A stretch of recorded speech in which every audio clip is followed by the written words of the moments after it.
Hello guys, ketemu lagi bersama saya di KAC Review. By the way, apa kabar kalian? Semoga semua baik-baik aja ya.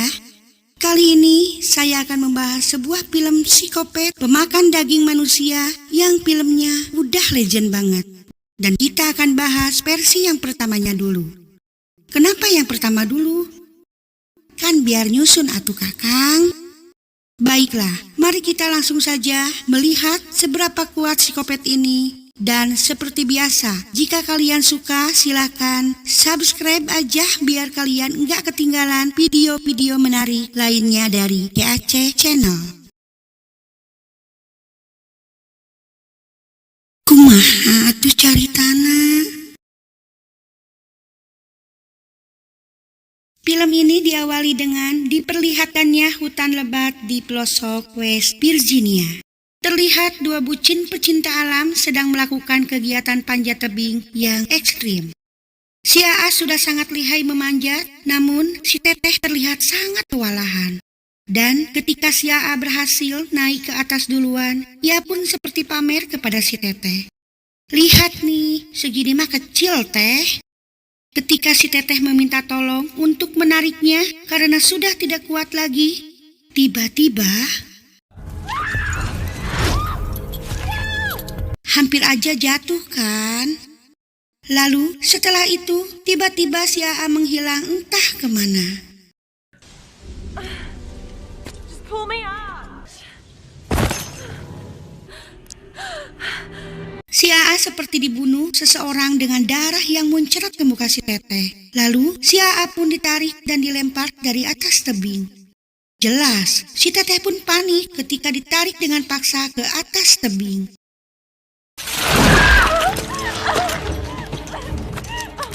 Dirasa nyawanya dalam bahaya, si Teteh pun segera memotong tali tersebut. Dan karena panik, si Teteh pun tiba-tiba menjadi sangat lihai, nemplok di tebing tanpa pengaman. Namun,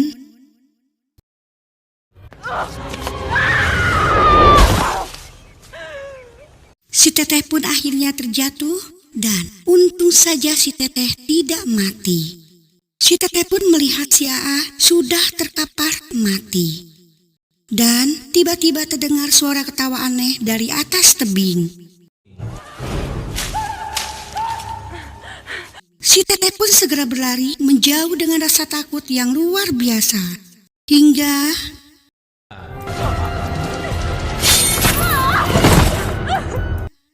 ada jebakan yang merengkas kakinya sampai terjatuh. Dan tak lama ia pun matot sebelum sempat menjangkau mobilnya. Dan film Wong Tun pun dimulai. Dengan diperlihatkannya laporan-laporan kasus orang hilang di daerah tersebut yang menyatakan bahwa memang tempat itu benar-benar sangat berbahaya. Kemudian Sim beralih kepada seorang pria yang sedang berkendara melintasi hutan di West Virginia. Terlihat dia sangat terburu-buru karena harus menghadiri interview pekerjaan. Namun sialnya ia malah terjebak macet di jalan tol. Karena penasaran, ia pun keluar dari mobilnya dan bertanya kepada sopir truk di depannya. Sopir itu menjawab, di depan terjadi kecelakaan sebuah mobil tanker bahan kimia tergelincir dan cairan yang tumpah di jalanan sampai ke hutan dan akan memakan waktu lama. Ia pun bertanya, kenapa bisa jatuh? Ya meneketehe. Ia pun kembali ke mobilnya dan berputar arah. Oh iya, nama pemuda ini adalah Chris. Singkat waktu, ia pun mencari jalan alternatif untuk menuju ke selatan. Hingga sampailah ia di sebuah pom bensin milik Pak Juned dan ia pun bertanya jalan. Namun si Pak Juned tidak tahu apa-apa, ia hanya melongo saja. Chris pun berinisiatif mengecek peta tua di sana dan melihat ada sebuah jalan melingkar yang membelah hutan untuk menuju ke selatan. Namun sepertinya jalur itu jarang sekali digunakan orang-orang. Ia pun berpamitan dengan Pak Juned. Dan Pak Juned pun berbicara, hati-hati Jang jika melintasi jalanan itu. Seolah ia mengetahui mengetahui sesuatu yang berada di tempat itu. Chris pun pergi dengan kecepatan tinggi hingga sampailah ia di jalan bercabang yang tadi ia lihat di peta. Ia pun sedikit ragu, namun mau gimana lagi, ia pun mengambil jalur kiri dan kembali tancap gas. Di perjalanan ia pun melihat beberapa hewan yang mati seperti diburu seseorang.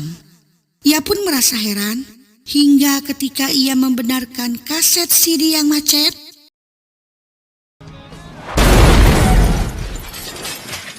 ia pun menabrak mobil yang parkir di pinggir jalan kecil itu. Sontak, si pemilik mobil itu berhamburan keluar dan bertanya, "Apa kau tidak apa-apa? Lu mabok ya, Jang?" Chris pun meminta maaf dan berjanji akan mengganti rugi. "Lagian kenapa sih mobil kalian berada di sini?" Mereka pun menjawab, mobilnya mengalami pecah ban karena melindas rantai berduri di tengah jalan. Awalnya mereka mengira itu semua hanya kebetulan. Namun, seorang wanita seksoi bernama Jessie menegaskan rantai ini diikat di pohon melintasi jalan seakan sengaja menjebak mobil-mobil yang melintas. Hingga mereka berempat termasuk Chris memutuskan untuk pergi mencari pertolongan di sekitaran jalan ini. Dan sepasang bucin menunggu di mobil. Namun jangan dikira kenikmatan akan berlangsung selamanya. Mereka berdua pun sedang santuy udut geleh di atas mobil tanpa tahu ada seseorang yang sedang mengintai mereka dari dalam hutan. Dan karena keasikan ngegeleh, mereka pun sampai ngeplay. Lalu si cewek ini pun mengajak cowoknya untuk menyerahkan mic-nya, guna ia bisa gunakan untuk karaokean. Dan di sisi lain, 4 orang yang sedang mencari bantuan pun keheranan ketika melihat ada campfire di pinggiran hutan. Mereka pun berteriak-teriak mencari bantuan, namun nihil. Kembali kepada dua bucin. Setelah asik karaokean sampai ke setrum mic, ia pun kokorotak di mobil si Chris guna mencari udud, dan ia hanya menemukan sebatang udud saja. "Ah, menang ganteng doang, udut nama cuma sabatang wae geuning," ujarnya dalam hati. Dan tiba-tiba si AA menghilang entah kemana. Setelah mendengar suara aneh di ruyuk, si Neneng pun pergi mencari kemana si AA sayang. Ia pun menyusulnya ke ruyuk dan tiba-tiba ia melihat ada kuping terpotong tergeletak begitu saja. Dan gak mungkin dong kuping monyet. Soalnya kupingnya pakai anting. Lalu ia pun kaget dan mundur secara perlahan hingga si Neneng pun tewas disergap psikopat menggunakan kawat berduri. 2 orang sudah matot, tersisa 4 orang lagi. Chris dan Jessie pun hanya menemukan jalan buntu di ujung jalan. Mereka pun kebingungan harus bagaimana. Mereka pun kembali berjalan dan setelah beberapa jam mereka mencari sebuah gubuk tua di tengah hutan yang dihiasi banyak sekali mobil rongsok di sana. Jessie pun sudah mulai curiga dan gak enak hati, namun karena dalam kondisi darurat mereka pun memberanikan diri untuk masuk. Dan di dalam alangkah sangat pabalatak alias berantakan. Mereka pun mencari-cari apakah ada telepon atau apalah buat meminta bantuan, namun nihil. Yang mereka temukan hanyalah barang-barang rongsok yang entah dari mana asalnya. Kemudian si cewek bernama Carly tiba-tiba pengen ngompol. Ia pun masuk ke WC yang baunya nggak ketulungan. Pokoknya mah sangat geleh sekali weh. Ia pun melihat gigi-gigi aneh di dalam toples. Sementara itu, Chris membuka kulkas. Dan alangkah kagetnya, ia melihat banyak sekali daging-daging aneh, seperti daging manusia di dalam kulkas. Dan Jessie menemukan ada kawat besi di rumah itu. Seketika mereka panik dan yakin kalau rumah itu adalah rumah psikopat. Jessie! Jess! Hey! Whoa! Guys, We need to get back to your friend. Dan sialnya, di saat yang bersamaan, mobil psikopat datang dengan menderek mobil-mobil mereka. Sontak, mereka panik dan mencoba berlari ke pintu belakang. Dan akhirnya para psikopat itu pun memasuki rumah.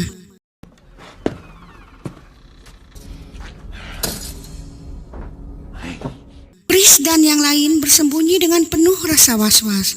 Hingga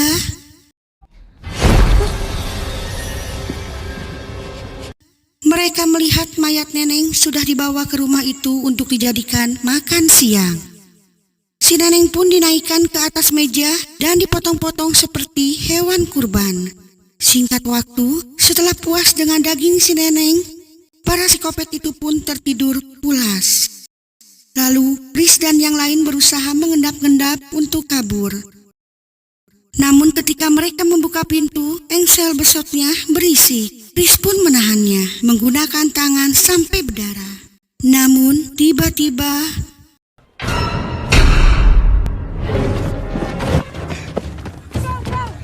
Chris pun ngacir seedan-edannya menuju hutan karena mereka ketahuan para psikopat pemangsa manusia. Dan Chris pun melihat para psikopat itu mengeluarkan mobil kopetnya dan mengejar mereka dengan cara lain. Chris dan yang lain pun semakin panik dan lari kukurusukan ke dalam hutan. Dan hingga akhirnya mereka sampai di sebuah tempat dengan banyaknya mobil rongsokan bekas pembegalan psikopat. Suasana semakin mencekam. Hingga datanglah rombongan kopet yang secara tiba-tiba mengetahui mereka ada di sana. Psikopat-psikopat itu pun mencari keberadaan mereka dan Chris mempunyai siasat dengan akan mengalihkan perhatian mereka. Sedangkan yang lain berusaha merebut mobil tersebut.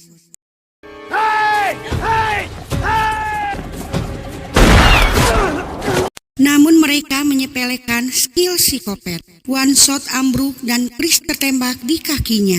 Dirasa Chris dalam bahaya, si cowok galing pun berusaha mengalihkan perhatian.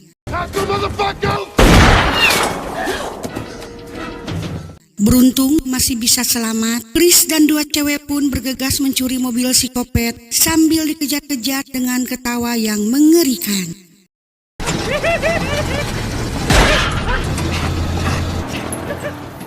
Si Galing yang lari dengan sangat edan sekali melintasi hutan dan 3 orang yang lain ngebut mencari keberadaan si Galing.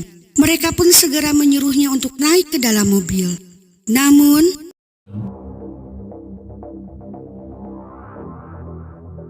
psikopat sudah bersiap dengan panah asmaranya. Lalu si Galing sudah tidak bisa bergerak. Dan ternyata ia sudah terpanah hingga 3 kali. Dirasa si Galing tidak punya harapan, mereka pun pergi ngebut dan si Galing menjadi santapan para psikopat.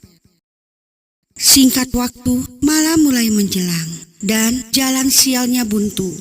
Mau tidak mau, mereka harus berjalan di tengah hutan. Dan akhirnya mereka menemukan ada sebuah menara pengawas. Mereka pun berusaha naik ke atas menara tersebut. Di sana mereka menemukan P3K dan mengobati luka dari Chris. Sedangkan si Corley menemukan ada sebuah radio. Mereka pun berusaha meminta bantuan. Namun seperti biasa, kalau tuh radio lancar bukan film psikopat namanya.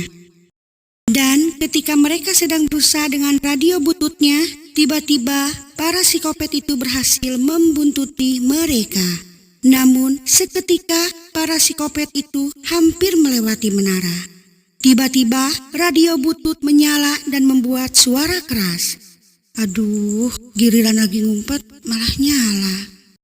Alhasil mereka pun diserang di atas menara.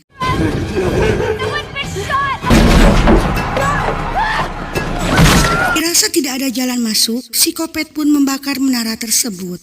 Chris dan yang lain panik, hingga mereka memutuskan untuk melompat dan nemplok di pohon daripada mati kebakar atau jadi makanan psikopat. Dan mereka pun melompat satu persatu.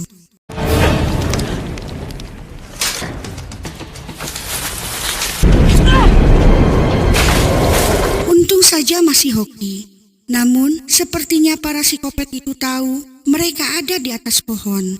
hingga mereka mengutus psikopat mini untuk menyerang mereka di atas pohon. Sedangkan psikopat yang gede-gede memanah mereka. Dan benar saja, ketika si Carly akan melangkah,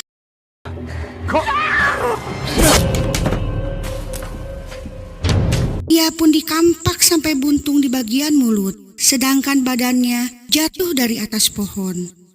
Tersisa Chris dan Jesse. Chris pun berencana menjatuhkan psikopat mini dengan dahan pohon, sedangkan Jesse memancingnya.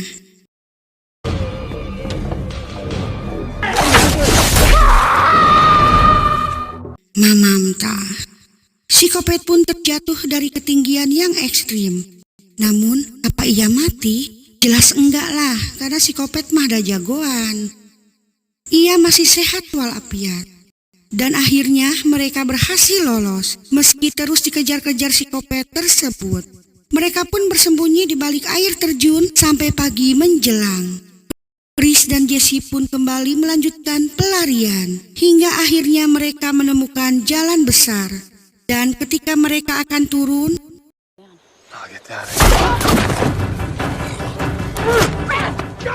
Chris pun dilempar ke gawir dan Jesse diculik. Melihat ada mobil polisi, Chris pun segera meminta tolong.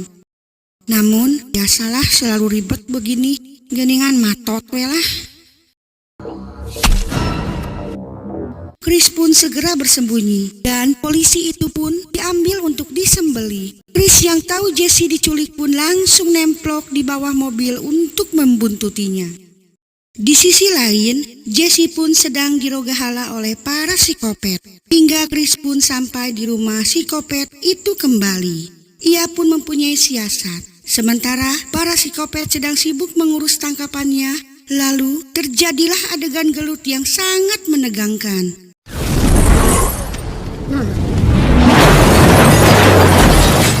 Chris menabrak mobil itu menggunakan mobil polisi dan bertarung dengan gerombolan psikopat.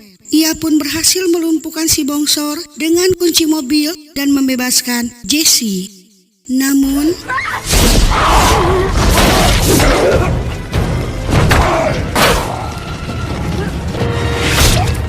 untung saja Jesse membawa panah dan memanah kepala dari psikopat berkampak itu. Tak hanya itu, datanglah psikopat mini menghajar Chris dan Jesse.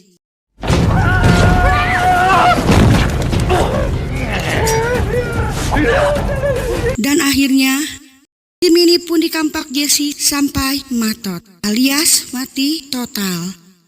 Chris pun mengambil senapan yang cuma sisa 1 peluru saja. Dan benar saja, para psikopat yang berhasil dilumpuhkan mendadak kembali bangkit.